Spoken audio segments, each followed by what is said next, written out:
नमस्कार दोस्तों, स्वागत है आपका आज के मुख्य समाचारों में। तो चलिए दोस्तों जान लेते हैं आज की 20 सबसे बड़ी खबरें। लेकिन दोस्तों उससे पहले मेरी आपसे विनती, अगर आप पहली बार हमारे YouTube चैनल पर आए हैं तो चैनल को जल्दी से सब्सक्राइब कर बेल आइकन दबा लीजिए। आज की पहली खबर, शरद पवार से 24 घंटे में दूसरी बार मिले अजीत पवार, बागी विधायक भी साथ थे। पार्टी की एकजुटता के प्रस्ताव पर शरद ने चुप्पी साधी। जी हां दोस्तों, महाराष्ट्र के डिप्टी सीएम अजीत पवार सोमवार को लगातार दूसरे दिन शरद पवार से मिलने मुंबई के NCP office Y B Chauhan centre पहुंचे। उनके साथ उनके गुट के एनसीपी विधायक भी थे। मुलाकात के बाद प्रफुल्ल पटेल ने कहा कि कल मानसून सत्र शुरू होने से पहले हमने उनसे आशीर्वाद लिया था। आज सत्र शुरू होने पर हमने दोबारा पवार साहब का आशीर्वाद लिया है। पटेल ने कहा कि मीटिंग में हमने पवार साहब से निवेदन किया कि वे पार्टी को एकजुट रखें। उन्होंने हमें सुना पर कोई जवाब नहीं दिया। इसके बाद दोस्तों अगली बड़ी खबर, बिल्किस केस में 7 अगस्त को आखिरी सुनवाई होगी। सुप्रीम कोर्ट ने कहा सभी पक्ष अपना जवाब दलीलें देने के लिए स्वतंत्र हैं। जी हां दोस्तों, बिल्किस बानो सामूहिक दुष्कर्म केस में 11 दोषियों की रिहाई के खिलाफ सुप्रीम कोर्ट में आज सुनवाई हुई। कोर्ट ने कहा कि मामले में आज निर्देश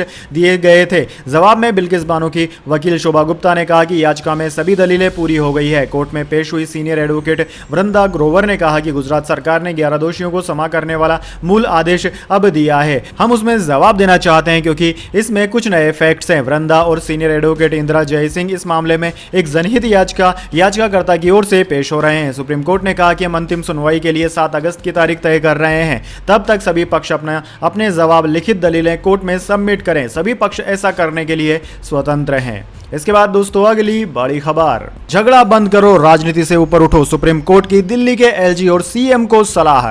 जी हां दोस्तों, सुप्रीम कोर्ट ने सोमवार को सेवा अध्यादेश विवाद और डीईआरसी चेयरमैन की नियुक्ति मामले पर सुनवाई की। इस दौरान दिल्ली के एलजी और सीएम को सुप्रीम कोर्ट ने आपसी झगड़े को बंद करने और राजनीति से ऊपर उठकर मामले को सुलझाने की सलाह दी है। सीजीआई ने साफ शब्दों में कहा है कि मतभेदों से ऊपर उठो, ये राजनीतिक घमासान बंद होना चाहिए। सीजीआई ने सुनवाई के दौरान कहा कि राजनीति से ऊपर उठकर दोनों पदाधिकारी बैठकर मतभेद क्यों नहीं सुलझा लेते। संवैधानिक पदाधिकारियों को इसका समाधान निकालना चाहिए। इसके बाद दोस्तों अगली बड़ी खबर, वंदे भारत ट्रेन को लेकर याचिका पर भड़के जज, कहा सुप्रीम कोर्ट है, पोस्ट ऑफिस नहीं। जी हां दोस्तों, कभी कभी न्यायालय के दरवाजे पर ऐसे मामले दस्तक देते हैं जो आपको हैरानी में डाल देते हैं। जहां एक तरफ अदालत में लाखों मामले पेंडिंग है, वहीं इन अजीबोगरीब मामलों की वजह से न्यायाधीशों की नाराजगी जाहिर होना स्वाभाविक बात है। हाल ही में दोस्तों केरल के एक वकील का ऐसा ही मामला सामने आया है, जिसकी सुनवाई के दौरान सुप्रीम कोर्ट ने याचिकाकर्ता से नाराज होकर कहा कि आपने अदालत को पोस्ट ऑफिस समझ रखा है क्या।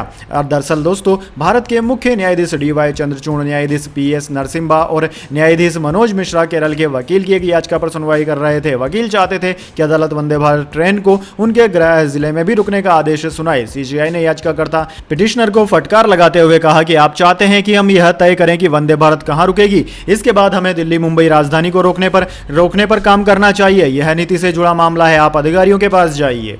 इसके बाद दोस्तों अगली बड़ी खबर, यूपी एटीएस की हिरासत में सीमा हैदर, चाचा और भाई पाकिस्तानी सेना में, सीक्रेट लोकेशन पर पूछताछ जारी, घर की सुरक्षा बढ़ाई गई।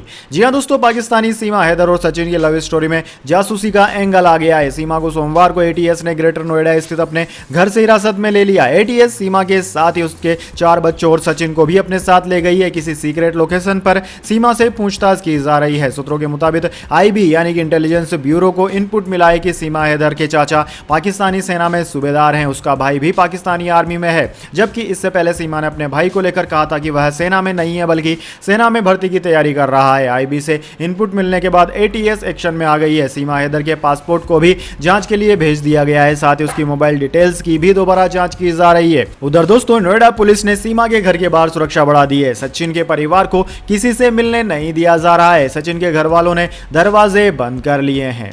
इसके बाद दोस्तों अगली बड़ी खबर, बाढ़ से भारतीय इकोनॉमी को 15,000 करोड़ से ज्यादा का नुकसान। एसबीआई की रिपोर्ट में दावा, भारत में 92% लोग नहीं करवाते इंश्योरेंस।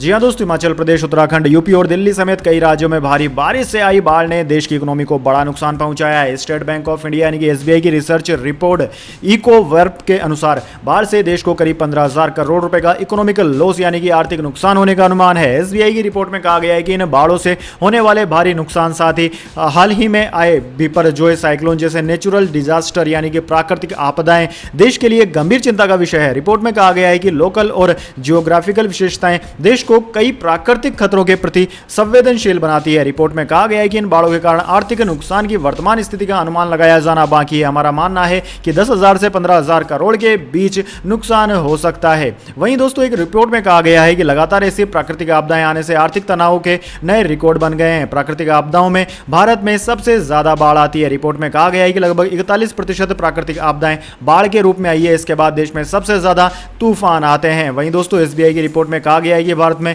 प्रोटेक्शन गैप बना हुआ है, यानी कि बहुत कम लोग ऐसे हैं जो कि अपने नुकसान की भरपाई के लिए इंश्योरेंस यानी कि बीमा करवाते हैं। 2022 में प्राकृतिक आपदाओं के कारण ग्लोबल लेवल पर टोटल 275 बिलियन डॉलर यानी कि 22.56 लाख करोड़ रुपए के इकोनॉमिक लॉस में से 125 बिलियन डॉलर यानी कि 10.25 लाख करोड़ रुपए बीमा द्वारा कवर किए गए थे।